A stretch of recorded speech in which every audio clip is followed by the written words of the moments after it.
En République démocratique du Congo (RDC), les écarts importants entre les femmes et les hommes sur le marché du travail compromettent les initiatives du pays en faveur d'une croissance économique inclusive.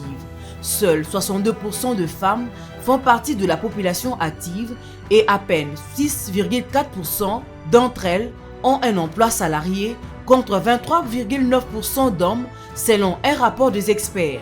Pour mettre un terme à ces disparités, Caritas Kinshasa, à travers son service d'accompagnement de malades à domicile AMD RAC, a procédé le mercredi 22 novembre 2023 au lancement officiel du projet d'autonomisation économique de femmes handicapées avec l'appui financier de la Robank. Dans une salle pleine comme un œuf, de femmes à mobilité réduite étaient venues de 4 coins de la ville province de Kinshasa pour prendre part à cette cérémonie haute en couleurs qui a connu la participation de plusieurs partenaires dont CMB, le Bureau diocésain des œuvres médicales de l'archidiocèse de Kinshasa, la Fondation Liliane, la Caritas Autriche et les représentants locaux de personnes handicapées, à savoir AC Profa et Parousia. Ces projets ont pour objectif de sensibiliser les parents des enfants handicapés à une autonomisation économique.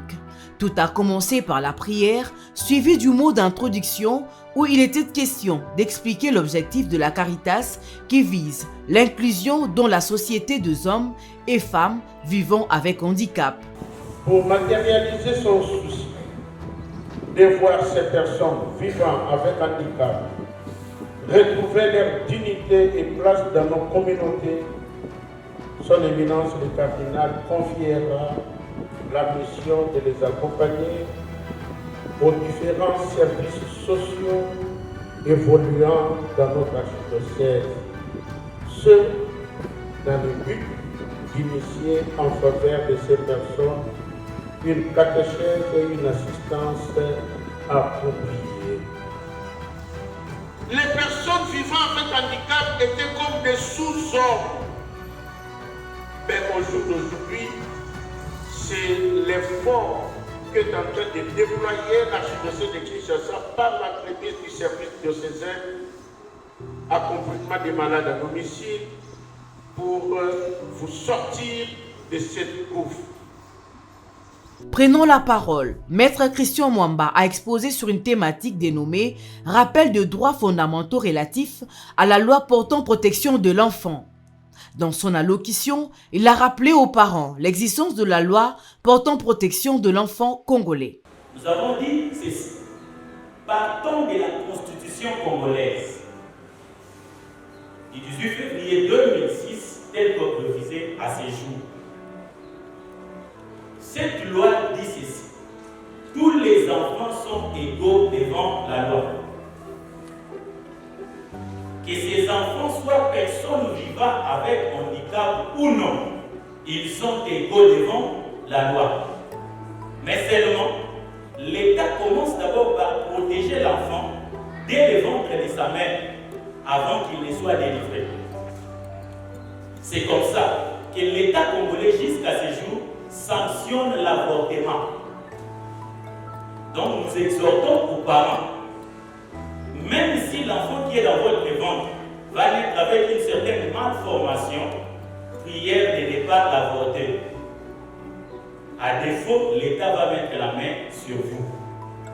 À son tour, Madame Astrid Mwanda, responsable du service d'accompagnement de malades à domicile AMD RAC, une structure au sein de Caritas, a martelé sur l'éthique sociale et la loi spécifique portant protection de personnes à mobilité réduite.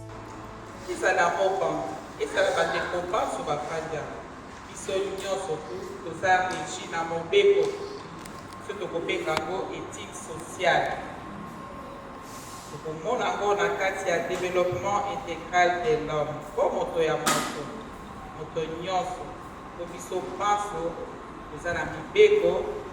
Ya batu pansi. Moto za mibeko koleka monika azati. Mais toza na mibeko moko spécifique. Et etali condition ya ba personne handicapée. Yokani? Peut-être Papa Léon akolimbola ngo mo muke. Nakosenga Sara teke amata na nzete. Bobote.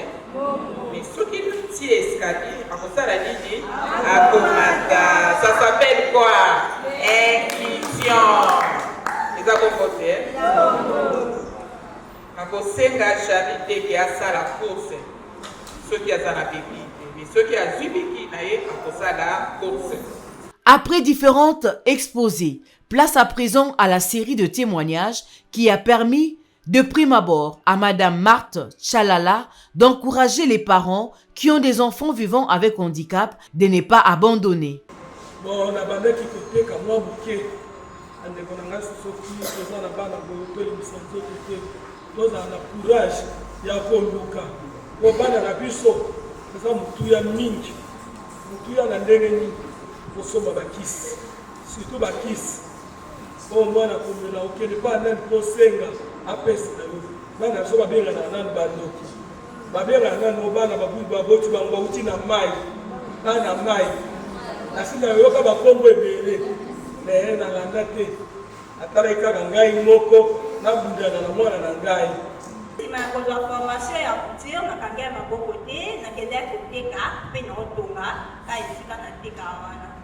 Nasalaki d'effort vraiment et puis na bolingo bandeko na nga oyo baza bahandicapé en tout cas tokanga maboko te tomilinga et en plus toyekola métier. À la fin de la cérémonie, Madame Rita Massengo, chargée des affaires sociales et publiques de la Robank, a eu de mots justes pour expliquer le bien fondé de ces partenariats. Et comme je l'ai dit dans mon discours, c'est bien une continuité des actions que nous menons déjà au sein de Robank, enfin au sein des différentes provinces dans lesquelles nous sommes implantés, dans différentes provinces. C'est dans le cadre de notre politique de responsabilité sociétale des entreprises. Travaillons, comme vous le savez, en collaboration avec la Caritas. Donc nous allons suivre leur agenda ainsi que le portefeuille ou le budget qu'ils ont. Ils vont nous soumettre leur budget et nous, on va pouvoir les accompagner. Voilà, on a prévu pour cette année 200 femmes que nous allons pouvoir accompagner en formation et d'autres femmes en province, précisément à Bujimaï. À noter que ces projets est à sa 2e édition et prévoit le développement de 300 femmes et enfants vivant avec handicap.